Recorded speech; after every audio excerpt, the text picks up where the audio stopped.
The ICU waiting room never really goes quiet. Even when no one speaks, the building does. Air vents breathing, wheels squeaking, a monitor somewhere keeping time with a steady, indifferent beep. A sign on the wall reminded us, in bold plastic letters, visits limited. No food. No drama. My husband was slumped in a vinyl chair with his chin on his chest, arms folded like he'd fallen asleep mid-apology. His hair stuck up in the back, where it had rubbed the headrest too many times. His phone lay face up on the armrest beside him, charging from an outlet we'd claimed. I kept staring at the glass doors that led into the unit, waiting for them to swing open, waiting for a nurse to say a name that mattered. Every time the doors hissed, my spine tightened. I told myself that if I watched hard enough, I could force good news to happen. Then his phone buzzed. Not a call. A message. The screen lit up, and the words were big enough to read from where I stood. I miss you. No emoji. No punctuation. Just 3 words that landed in my chest like a shove. My mouth went dry. My eyes flicked to my husband's sleeping face, searching for any sign this was some sick misunderstanding, some joke the universe would take back. The screen dimmed, and my body moved before my pride could catch up. I stepped closer, lifted the phone, and saw the name above the message, saved under something neutral. Something that could pass in front of anyone. Work. Co-worker. A single initial. My husband didn't stir. His lashes rested against his cheeks like he was a stranger. Like I was the only one awake inside a life we'd built. I should have woken him. I should have demanded an explanation, right there under the fluorescent lights, and the hospital smell that clung to everything. But the ICU taught me something fast. Emotions don't save you. Timing does. So I unlocked the screen with the code I'd known for years. My hands weren't shaking yet. I opened the thread and stared at the typing bar. My thumb hovered, heavy and deliberate, as if it belonged to someone braver than me. Come to the ICU. I'm alone. I pressed send. The bubble appeared. My heart thudded once, hard like it wanted out. I took a screenshot, proof for later, for when denial tried to rewrite this moment. I locked the screen, then locked my face too. I placed the phone exactly where it had been and stepped back as if I hadn't touched anything. My husband shifted, murmured something that might have been my name, and sank deeper into sleep. I didn't sit. I stood with my arms folded, watching the hallway like it was a tunnel and something was already running through it. Minutes passed. Time in hospitals doesn't behave. And then footsteps. Fast. Certain. Coming straight toward the ICU doors. I lifted my eyes, and the security glass reflected a figure rushing closer, one hand clutching a bag strap, breath already fogging the pain. Young. Too young. And headed right for me. The figure on the other side of the glass slowed when she saw me. It wasn't the polite hesitation of someone who'd taken a wrong turn. It was the kind of pause people make when they walk into a room and realize the story they've rehearsed won't work anymore. The ICU doors didn't open right away.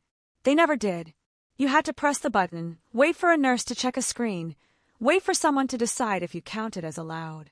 While she hovered near the intercom, catching her breath, I stayed where I was, 2 steps back from the entrance, close enough to block without looking like I was blocking. Up close, she looked even younger than I'd thought. Mid-20s, maybe. Smooth skin, messy ponytail, a cheap tote bag, digging into her shoulder like she'd run here with whatever she could grab. Her eyes kept flicking to my husband slumped in the chair, then back to me, like she couldn't figure out which of us was the bigger problem. She pressed the intercom with shaking fingers. Hi. I'm here to see. A voice crackled through the speaker. Name. She gave it. Soft, quick, like she was trying to swallow it before it could be used against her. There was a pause. A beat too long. Then, wait there. Her throat worked as if she'd just swallowed something sharp. She turned slightly, and I saw a visitor sticker already on her jacket sleeve. Not freshly printed. Not the kind they hand you when you arrive. It looked like she'd been here before.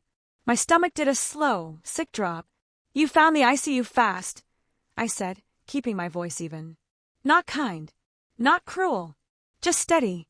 She stared at me, eyes glossy in that bright hospital lighting. I've been here, she admitted, almost inaudible. I nodded once, as if she told me the weather. Right.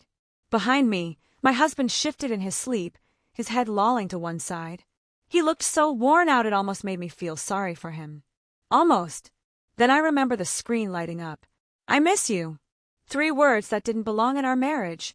Not in this building, not tonight. The young woman's phone buzzed in her hand. She glanced down, and for a second her face crumpled with relief, like the person texting her was supposed to be a lifeline. Then her expression changed. Confusion. Then fear. I didn't have to ask what she was reading.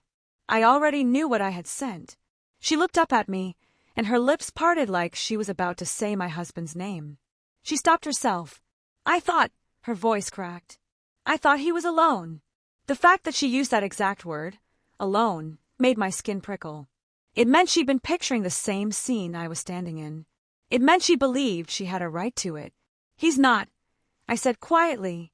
The ICU doors hissed, and a nurse stepped into the small vestibule, clipboard in hand. She looked from the young woman to me, and then back again, doing the kind of quick mental math hospital staff learn to do. Who's panicking? Who's lying? Who's about to cause a scene? "Can I help you?" the nurse asked, professional but cautious. The young woman straightened like she'd been trained. Like she practiced this. "I'm here for him." She swallowed. "I'm on the list." My heart didn't speed up. It slowed, cold and heavy, settling into place. "On what list?" I asked, though my voice still didn't shake. The nurse flipped a page, then glanced at the screen mounted near the door. Her eyes narrowed slightly, just enough that I saw recognition, not of a face, but of a name. "Yes," the nurse said, and something in her tone shifted. Less suspicious now, more confirming. "You're listed." The young woman's shoulders sagged with relief like she'd won something. I waited for the nurse to look at me and say, "And you are?" But she didn't. Not at first. Instead, she asked the young woman, "Are you family?" The question floated between us like smoke. The young woman's eyes darted to my husband again, then to me. Her mouth trembled, and finally, barely above a whisper, she answered, "I'm the emergency contact." For a moment, all I could hear was the beep, beep, beep of a monitor somewhere behind those doors, keeping someone alive. Then the nurse looked down at her clipboard again, like the paper could explain how my name had been replaced. I stared at the young woman's visitor sticker, worn, creased at the edges, and realized this wasn't her first time running to the ICU. It was just the first time she'd run into me. And somewhere behind us, my husband exhaled, still asleep, still pretending his lies were safe in the dark. The nurse's eyes moved between us again, sharper now, like she was trying to decide which version of the truth would keep this hallway calm. "Okay," she said slowly, pinning her pen against the clipboard. "We're going to keep voices low. ICU rules." The young woman nodded too fast. I didn't nod at all. I just stood there, feeling my heartbeat in my fingertips instead of my chest, like my body was trying to hide it from my face. My husband shifted in the chair behind me, one shoe half off, mouth slightly open. He looked innocent in the way only sleeping people do, like the world couldn't possibly accuse them of anything. I hated how easy it made him look. The nurse glanced toward him. "Is he?" "My husband," I said before I could stop myself. The young woman flinched as if the word had slapped her. The nurse blinked, and for the first time she actually looked at me, really looked. "And you are?" I held her gaze. "His wife." A quiet beat passed. It wasn't dramatic. It was worse than that.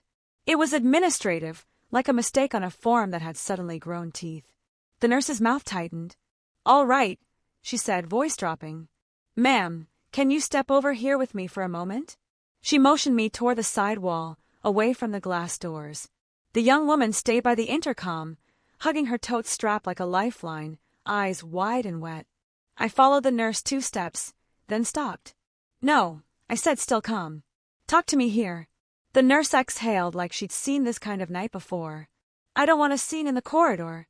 "Neither do I," I replied. "But I want to understand why she's listed as emergency contact." The nurse looked back at the clipboard, then at the screen mounted near the door. "That information comes from admission," she said carefully. "Sometimes it's filled out before the patient arrives. Sometimes someone provides it. Someone. Not fate. Not the hospital. Someone with a pen and a plan." I turned my head slightly, just enough to catch the young woman in my peripheral vision.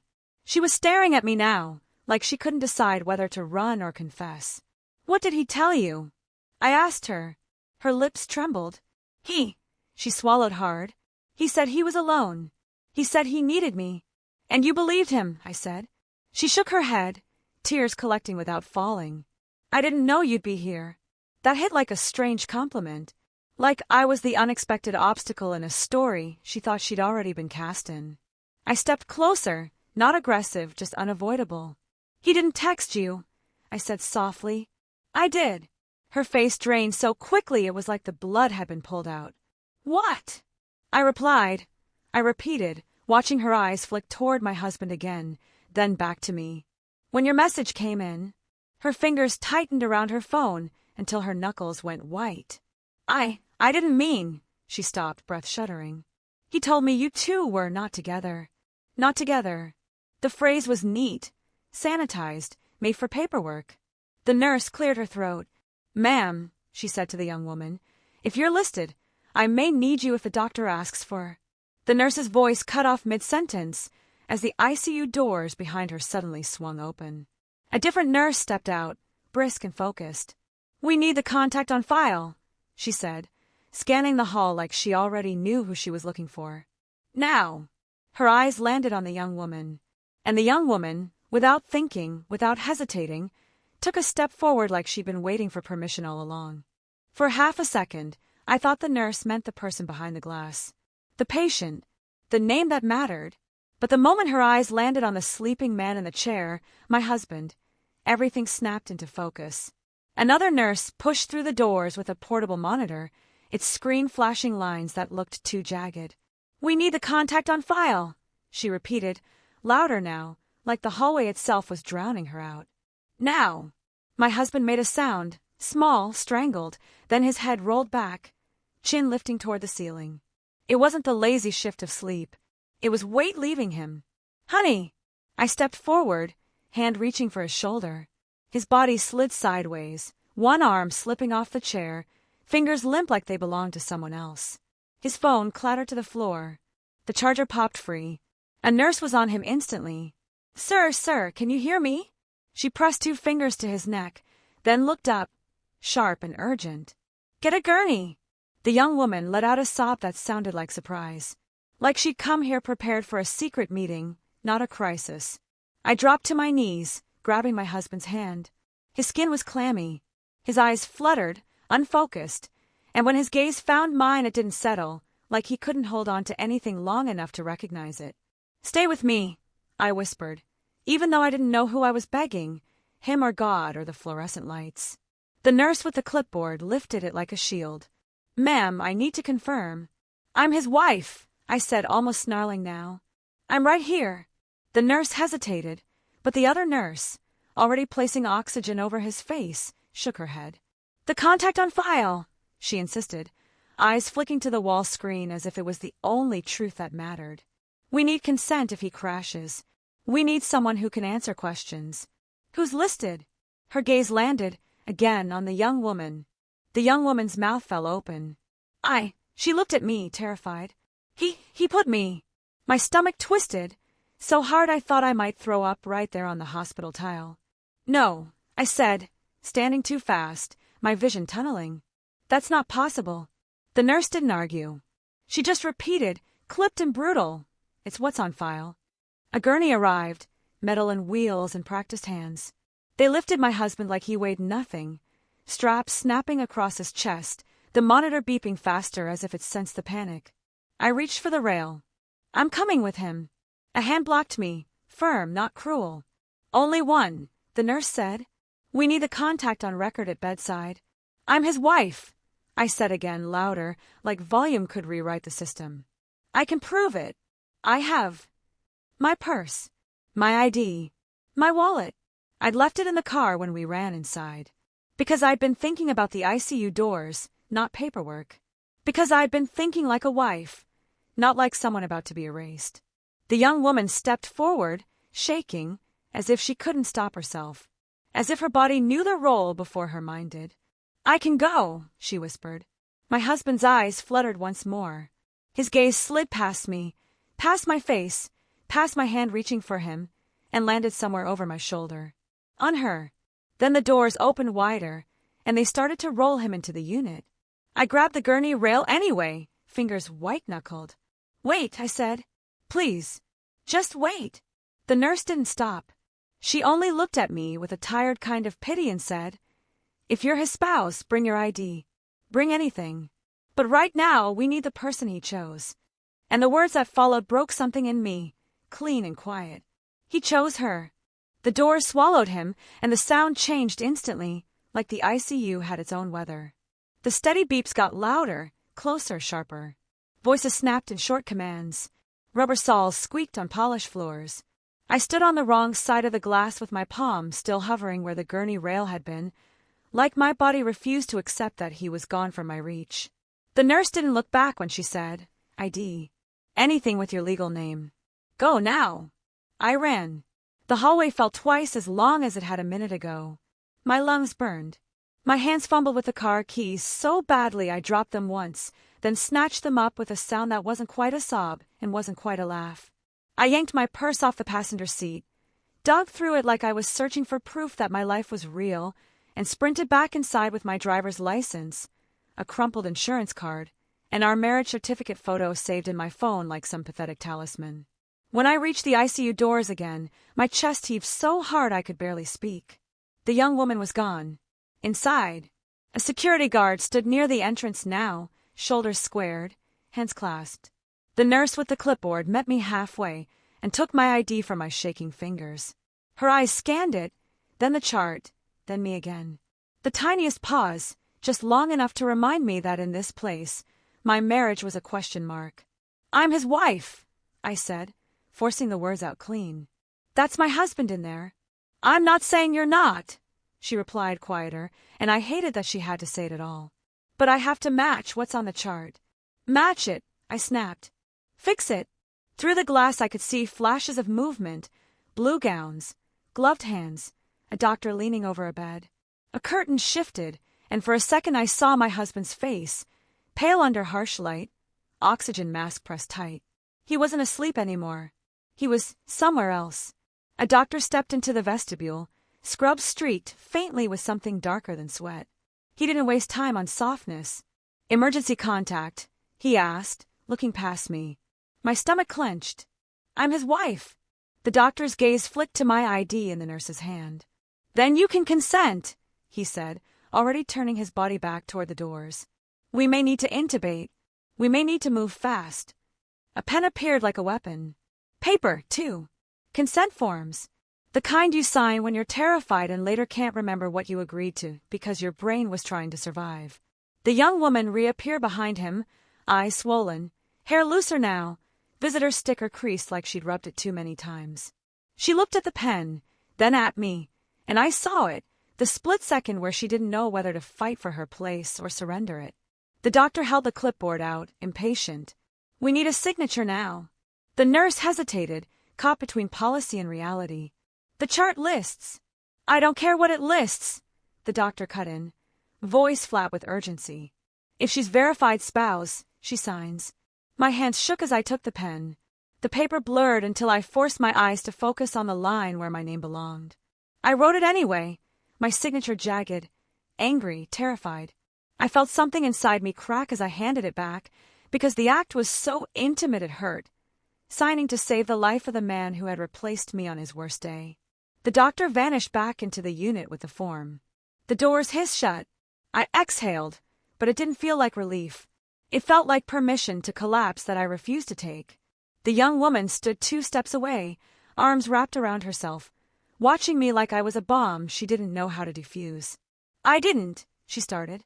"Don't," I said, my voice low enough that no one else could hear it. "Not yet." Her lips pressed together. A tear slipped down her cheek, and she wiped it away fast, like she was ashamed of it. "He told me." "I know," I said, and I didn't. Not really. But I was tired of hearing the beginning of lies. A sudden alarm spiked from inside, one long, ugly tone, and my body snapped toward the glass again. Staff moved faster. A cart rolled past. The doctor's voice rose, sharp and clipped. I couldn't hear the words, but I understood the shape of them. My husband's phone was still on the floor where it had fallen, screen cracked, a thin spider web across the glass. I bent and picked it up, more out of instinct than choice. The lock screen lit. Another message preview, the same thread. I'm here. My throat tightened. My fingers gripped the phone so hard it hurt.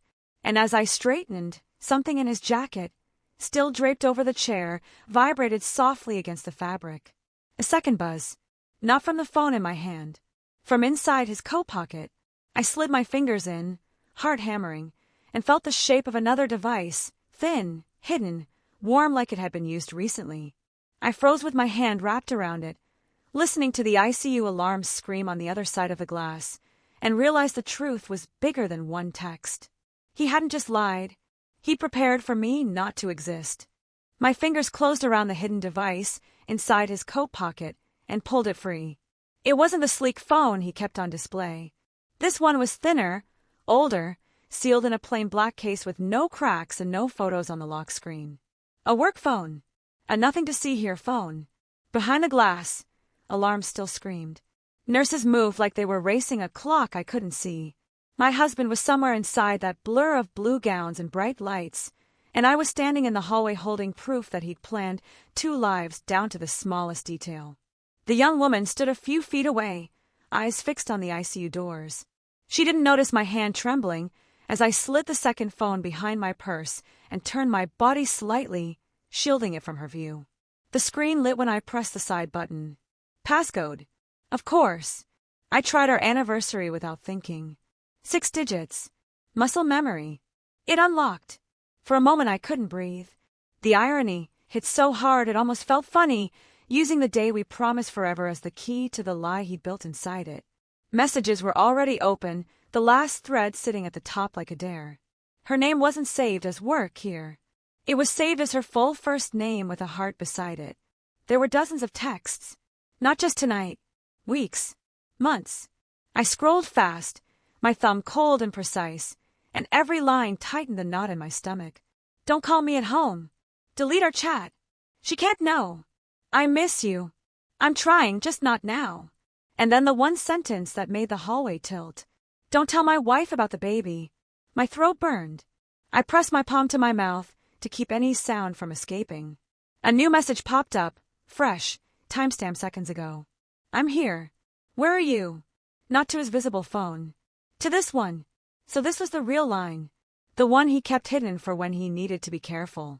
I took screenshots until my camera roll felt like a crime scene, then scrolled upward until I saw an audio file. A voice note, the kind people send when typing feels too risky. The title was short, casual. The night of the accident. My finger hovered, then tapped play. His voice filled my ear, low and intimate, like he was standing right behind me. You can't tell anyone you were with me. Especially not her. If she finds out how it happened. The audio cut out as the ICU doors opened again and a nurse called my name. Sharp and urgent. I locked the screen, slipped the second phone into my purse, and looked up.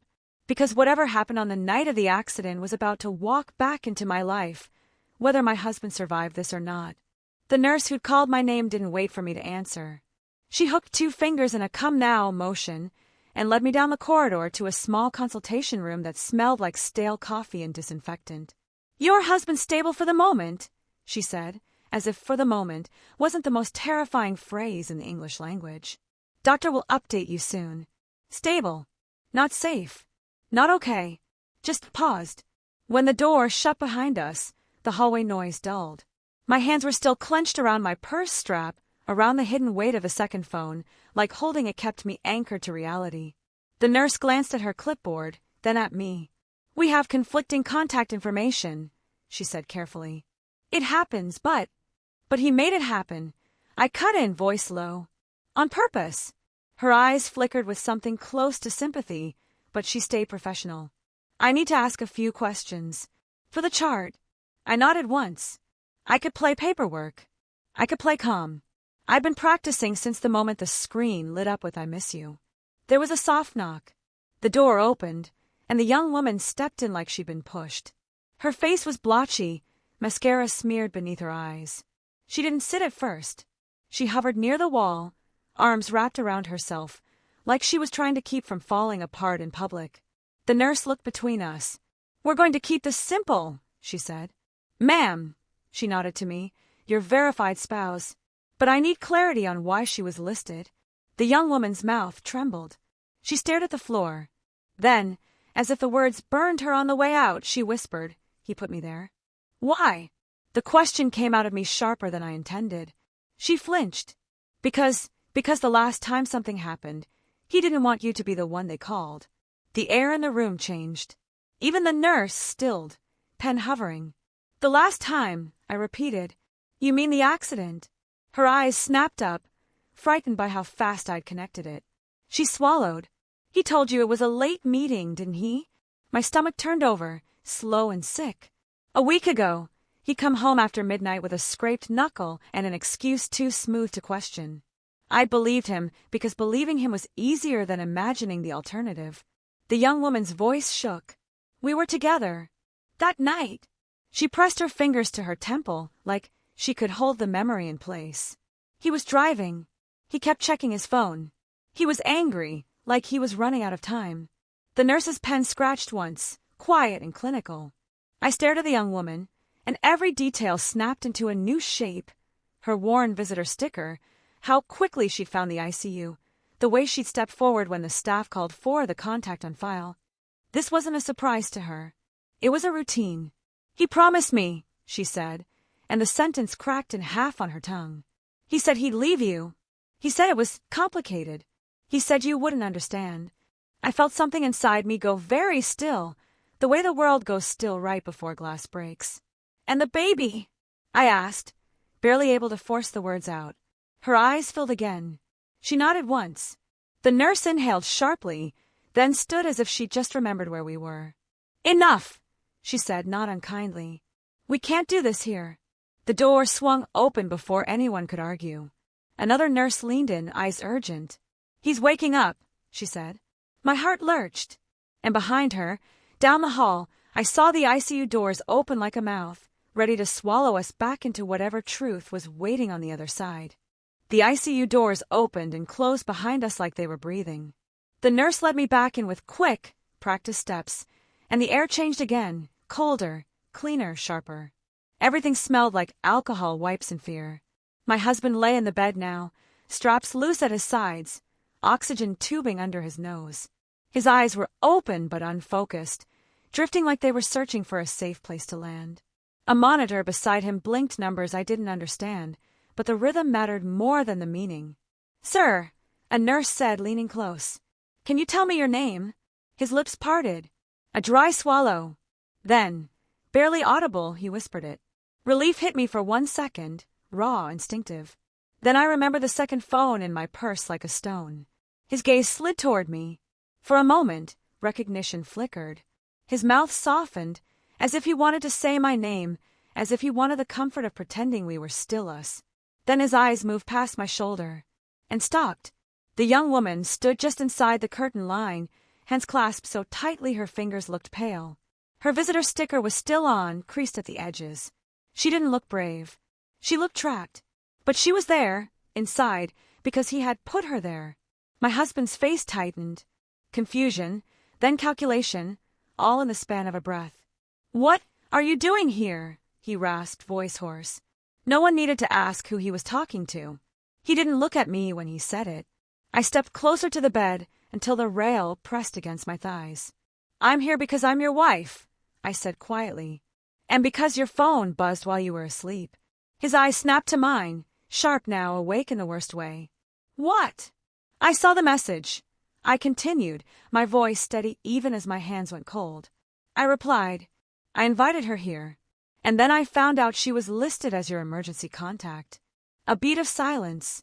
The monitor kept beeping, patient and cruel. He tried it, like they always do. "That's not," he coughed. "It's a misunderstanding." The young woman made a small sound, half sob, half laugh, like she couldn't believe he was still lying with tubes in his nose. "Don't," she whispered. "Please don't." His eyes flashed to her, warning. A doctor appeared at the foot of the bed, scanning a tablet. "We're going to do a few checks," he said, then looked up at me. "Are you the spouse?" "Yes," I answered. The doctor nodded, then glanced toward the young woman as if she was a note he didn't want to read out loud. And you're listed on the chart. My husband squeezed his eyes shut like pain, like exhaustion, like regret, like anything except guilt. The doctor's voice lowered. I need to speak with you privately, he said to me, professional but firm. About something in the record. About the baby. My stomach dropped so fast the room tilted. My husband's eyes flew open. And in that second, I understood two things at once. He wasn't scared of dying. He was scared of me finding out what he'd been hiding while I was still trying to save him. The doctor didn't lead me far, just down a short corridor to a small room with 2 chairs, a sink, and a poster about hand-washing that suddenly felt like an insult. The door clicked shut, muting the ICU into a distant hum. He held his tablet like a shield. I'm going to be careful with my wording, he said, glancing up. But I need to confirm what support system we're dealing with. My throat tightened. Just say it. He nodded once, then looked back down. There's a note in the record that your husband reported a pregnancy and identified someone else as the primary contact for decisions if he couldn't speak. The word pregnancy landed like a weight on my ribs. I didn't cry. I didn't even blink. I just felt my body go cold, like the heat in me had been shut off at the source. I'm his wife, I said, and hated how small it sounded in that room. I understand, he replied, softer. And you're verified as spouse. That's why I'm telling you this. I needed to know if you were aware, because it changes how we handle certain conversations and, he paused, then chose the cleanest line he could. How we prepare for what comes next. What comes next? I repeated, tasting it like metal. He lives. That's what comes next. The doctor's eyes held mine for a beat, and I could tell he'd seen women break in this exact chair. We're doing everything for him, he said. But you need to be ready for complexity outside the medical. Complexity. Another neat word for a messy life. When I stepped back into the corridor, the fluorescent lights felt harsher, like they were exposing things I'd refused to see. I could hear the monitor beeping again, steady now, as if my husband's body had decided to cooperate while his lies kept multiplying. The young woman was standing near the curtain line, arms wrapped around herself. She watched me return, searching my face for whatever the doctor had said. My husband tried to lift his head when he saw me, the effort making his breathing hitch. Babe, he rasped, reaching for my hand. I didn't take it. His fingers hovered in the air like he couldn't believe I'd deny him comfort in a hospital bed. As if the setting made him innocent. I backed away without a scene. Rest, I said, and even that felt generous. Outside the unit, I found an empty corner near a vending machine that hummed louder than it should have. I opened my purse and stared at the second phone like it was an animal I'd finally trapped. My hand still shook, but my mind was clearer than it had been all night. No screaming in the hallway. No dramatic confrontation that could be spun into she was emotional. Not here. Not like this. I screenshotted everything again. Names, timestamps, the line about the baby, the voice note title. I emailed the screenshots to myself from an account he didn't know, then deleted the sent messages.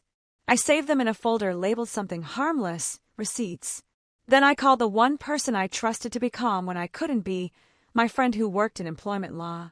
She picked up on the second ring, voice low. What's wrong? I swallowed hard. I need a plan, I said. Not comfort. A plan.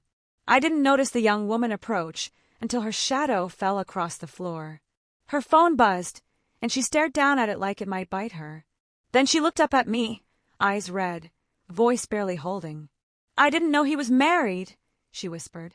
I didn't answer. I just watched her, because lies were easy, and I was done believing the easy thing. Her screen lit again. Another message.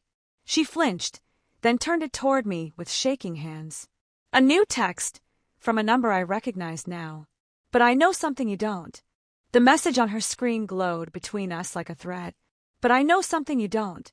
My lawyer friend was still on the line, saying my name like she was trying to keep me anchored. I lowered the phone and put it on speaker without taking my eyes off the girl. Say it. I told her. My voice didn't sound like mine anymore. It sounded borrowed, flat, controlled, almost polite. Her throat worked. He asked me to bring something, she whispered. In case tonight went bad. In case he went bad. I corrected. What did he ask you to bring? She reached into her tote bag with shaking hands and pulled out a white envelope, the kind offices use for paperwork. It was already opened, like she checked it 100 times to make sure it was real. On the front, in my husband's handwriting, were 3 words that made my skin go cold. If anything happens. She slid the contents out, and my eyes caught the headings before my brain could protect me. Advance directive. Medical power of attorney. My name wasn't anywhere on the page. Hers was. I felt the world narrow to the sound of the vending machine hum and the distant beep of a heart monitor that wasn't mine. My mouth opened, but nothing came out. The air in my lungs turned heavy, like it didn't want to move. My lawyer friend's voice sharpened through the speaker. Do not sign anything. Do not let anyone sign anything. Take photos. Now. I didn't realize I was already taking photos until my phone camera clicked. The girl's eyes filled again. He said it was only for emergencies. She rushed out. He said you, her voice broke. He said you'd make it about you. He said you'd fight the doctors. I stared at her, and something inside me snapped. Not loudly, not dramatically. Quietly, like a thread finally giving up. He planned for me to be the problem, I said, more to myself than to her. He planned for me to be removed. She nodded, crying now, and the truth came out in pieces. He told me if anyone asked, I should say I was family. He said it would be easier. He said you wouldn't have to know until later. Until later, like my marriage, was a diagnosis to be delivered when the staff had time. My lawyer friend spoke again, hard and clear. Listen to me. You are his spouse. That document may be challenged. Don't engage in a hallway fight. Keep everything. We'll handle it. I looked at the girl. Is that what you meant? I asked. This is what I didn't know. She shook her head quickly. No, her voice dropped to a whisper. There's more. My stomach clenched. More than this. She wiped her face with the back of her hand. The accident, she said. It wasn't random. He was on his way to meet someone. Not me. Someone else. He made me promise I'd never say who. The fluorescent lights felt too bright. My hands went numb around my phone. Before I could force the next question out, the ICU doors opened and a nurse stepped into the hall, scanning until her eyes locked onto me. He's asking for you, she said. Right now. And he has papers. My heart stuttered. The girl looked at the envelope in my hands like it had finally turned into what it really was. A script. A plan. A future written without me. And I realized with a sick certainty that whatever my husband wanted me to sign was the last thing he'd been hiding in plain sight. The ICU curtain didn't block sound the way people think it does. You still heard everything. Machines breathing for someone, shoes squeaking, a nurse calling out numbers like prayers. When I stepped back inside, my husband was propped slightly upright, skin pale against the hospital pillow, eyes too bright from adrenaline and fear. He saw me and reached again. Babe, please. This time his hand didn't tremble from weakness. It trembled from panic. A clipboard rested on his lap. A pen sat clipped to the top, waiting. He tapped it once, a small, impatient gesture that made something in me tighten. They said you needed to sign this, he rasped. It fixes everything. Just sign it. I didn't move closer. I stared at the paper from where I stood. Read it, I said. He licked his lips. It's nothing. It's hospital stuff. I took one step forward, enough to see the header. Medical power of attorney, update. Below it, in clean printed boxes, was her name. Not mine. He swallowed hard when he saw my face change. Listen, he started, voice cracking into something softer, something practiced. It was only because you weren't here when I got admitted. They needed someone. I didn't want to wake you. I didn't want to scare you. I almost laughed. Not because it was funny, because it was so insulting it couldn't fit in a normal human conversation. You didn't want to wake me, I repeated quietly. So you put another woman on your life and death paperwork. His eyes flashed, then darted toward the curtain line where I knew she was hovering, listening, even if she couldn't see. Don't do this here, he whispered. Not now. Now is the only honest time you've left me, I said. His breathing quickened. If you sign it, it's just temporary. I'll change it back. I swear. I need control right now. Control. That was the word that belonged in every message on the second phone. In every delete our chat. In every she can't know. I reached into my purse and pulled out my own phone, not the one he wanted me to use, but the one holding his screenshots like a locked drawer. I'm not signing anything you prepared behind my back, I said. Not in a hospital bed. Not with you pretending it's nothing. His voice dropped to a hiss. You're going to ruin my life. I looked at him, really looked, and felt the last of the maybe drain out of me. You already did that, I said. You just didn't expect it to reach you. A nurse appeared at the foot of the bed, sensing the temperature in the air. Ma'am, if you need to step out. I'm stepping out, I said, calm again. And I'm taking this with me.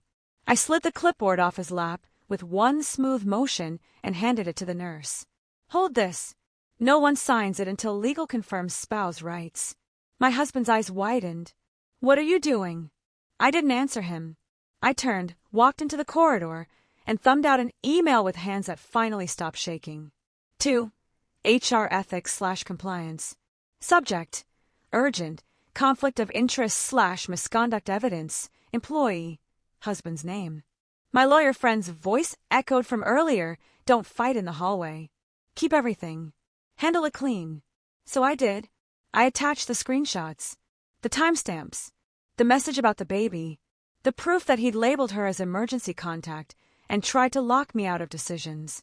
When I hit send, it didn't feel like revenge. It felt like air returning to my lungs. Behind me, through the thin curtain, my husband called my name once, twice, each time smaller, each time more desperate. I didn't turn back, because I knew what would happen next. Hospitals discharge bodies, but they don't discharge lies, and mine was about to walk out into daylight with me. I walked out of the unit and didn't stop until the automatic doors breathed cold air onto my face. Outside, the parking lot was quiet in a way that felt wrong, like the world hadn't gotten the memo that my life had just split in half. I sat in my car with the engine off, hands resting on the steering wheel, and watched my email refresh. No reply, no explosion, just silence, the kind that comes right before consequences. When I finally drove home, the house looked the same. That was the cruelest part. His shoes by the door, a mug in the sink, our framed photo on the shelf, smiling at a version of me who hadn't learned to read between 3 words on a glowing screen. By morning, my lawyer friend had already pulled the pieces into shape. Do not engage directly, she said. Let the paper trail do the talking. I did exactly that. I forwarded the hospital documentation. I saved the timestamps. I wrote down every name and every shift change. I didn't cry until I was alone, and even then it was quiet, like my body didn't trust itself to make noise yet. He was discharged 2 days later. Not fully healed, just medically stable enough to be sent back into the world where lies don't have nurses to manage them. He called me from the curb outside the hospital, voice raw. Please, he said, just talk to me. Don't do this. I already did it, I replied, and surprised myself with how steady I sounded. You just didn't think I would. There was a pause, and then he tried to turn it into love again. I was scared. I made a mistake. You're my family. You didn't make a mistake, I said softly. You made plans. He didn't have an answer for that. The young woman texted once, one message, no drama. I didn't know if it was guilt or desperation or both. I'm sorry. I didn't know how deep it went. I stared at it for a long time. Part of me wanted to hate her. Part of me knew she was a symptom, not the disease. I never replied. Not because she didn't deserve words, but because I was done donating my energy to the wreckage she left behind. A week later, an email arrived from his workplace. We have received your report. An internal review has been initiated. That was all. Corporate language. Clean and careful. But I read it like a verdict. Then the last thing happened, the thing that made me realize I was finally walking out of the ICU for real. Late one night, my phone buzzed on the kitchen counter while I stood there in the dark, drinking water I couldn't taste. A message preview lit the screen. I miss you. Same words. Same thread. My heart didn't jump this time. It didn't race or plead or bargain. It just settled. Like something in me finally understood that the man I loved and the man who wrote those messages were never the same person. I picked up the phone, watched the letters glow, and felt nothing warm toward them at all. No reply. I turned the screen off, set the phone back down, and let the silence stay silent. For the first time since the ICU doors hissed open, I wasn't waiting for footsteps.